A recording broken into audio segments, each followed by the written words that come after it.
Bonjour, aujourd'hui on va préparer un peu de berrir. Donc c'est les crêpes mille trous. Donc vous allez voir, la recette est vraiment très simple. Elle est aussi très économique puisqu'elle ne demande vraiment pas beaucoup d'ingrédients. Donc voilà, je vous laisse suivre la recette. Pour commencer la préparation, vous allez prendre un verre mesureur que vous allez garder pendant toute la recette. Dans un premier temps, on va y mettre donc juste une petite cuillère de farine et vous allez y rajouter la levure sèche. 3 cuillères de levure sèche, 3 cuillères à café de levure sèche sur laquelle on va rajouter de l'eau. Donc on va remplir le verre d'eau et on va laisser de côté, on va laisser reposer. En attendant donc de commencer à préparer la pâte.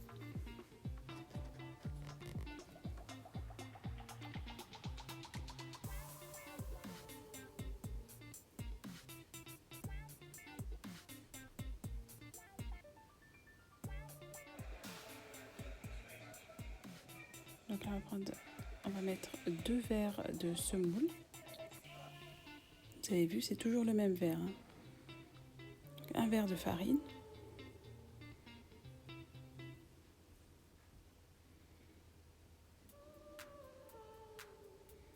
On va y ajouter 2 sachets de levure chimique.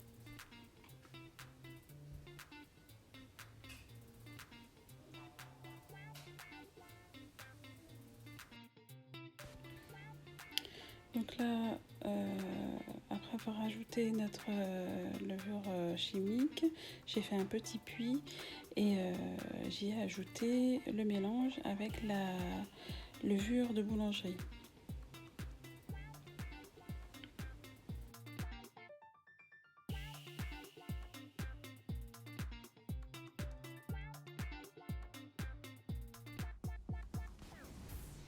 Je vais à présent y ajouter 2 petites cuillères, 2 cuillères à café de sucre semoule.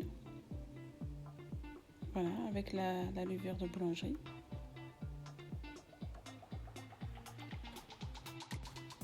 Donc voilà, je vais commencer à mélanger, à touiller en fait avec mon fouet manuel. Je vais mélanger tous les ingrédients qu'on a déjà mis. Et on va ajouter donc les 3 verres d'eau. Voilà, 3 verres d'eau, toujours du même verre mesureur, d'accord? On va ajouter les 3 verres d'eau, petit à petit. Alors moi, je vous conseille de mettre de l'eau tiède.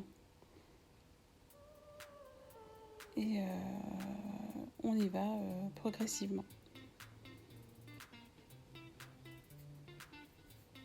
Ce qui nous fera un total de 4 verres d'eau, puisqu'on a les 3 verres d'eau simples, plus le verre d'eau dans lequel il y avait la levure de boulangerie.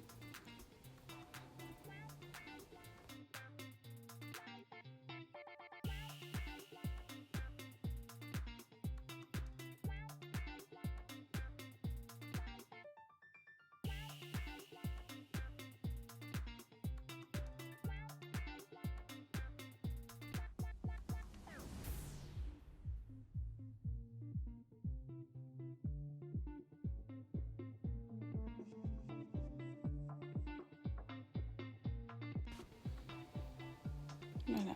Pour finir, je vais ajouter une cuillère à café de sel.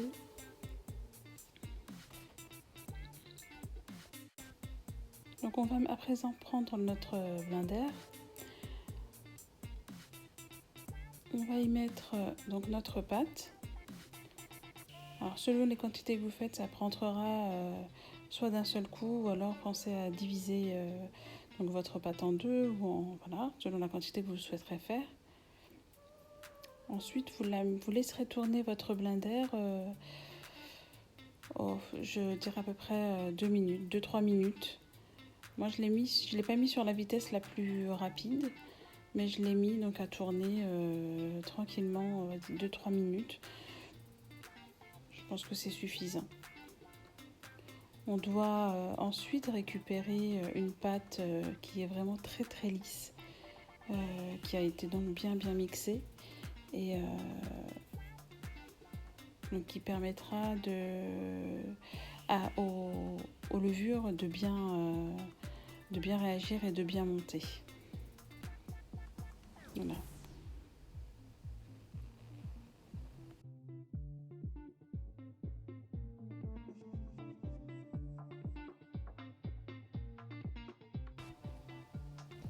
Je prends enfin mon film alimentaire, je recouvre ma préparation et je vais le laisser poser dans un endroit un peu chaud. Dans le four par exemple, moi j'avais préchauffé à 30 degrés, j'ai laissé monter tranquillement pendant un petit quart d'heure, 20 minutes, le temps que vraiment la pâte monte. Et ça nous permet d'avoir vraiment une pâte qui a bien travaillé. Vous avez vu, elle est bien onctueuse et puis on voit que la levure a bien monté. On va enfin prendre une poêle en téflon, on va y mettre une louche de préparation.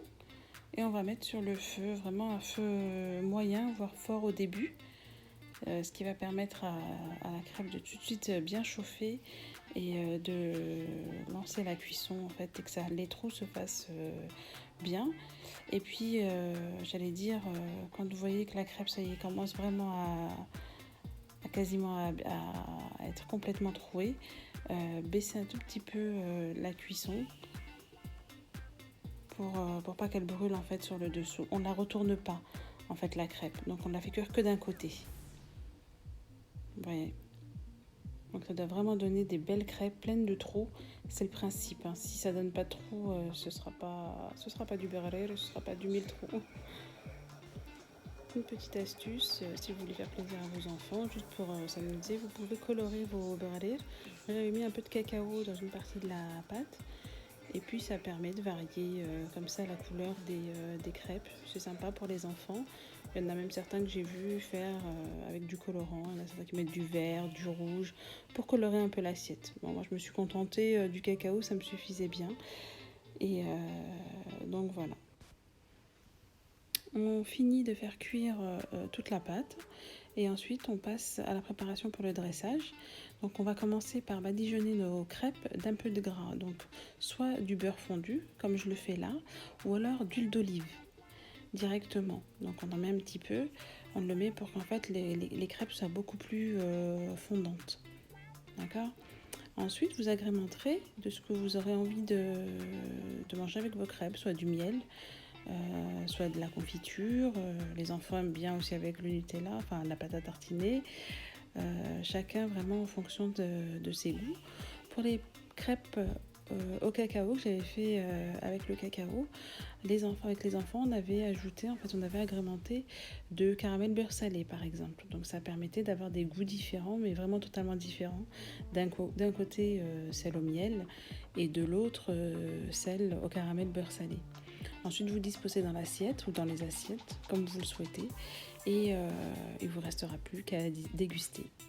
Donc voilà, il ne me reste plus qu'à vous souhaiter un bon appétit, une bonne dégustation avec un bon thé ou un bon café.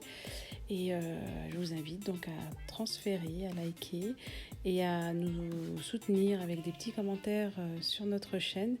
Et je vous dis d'ailleurs à bientôt sur notre chaîne pour d'autres recettes.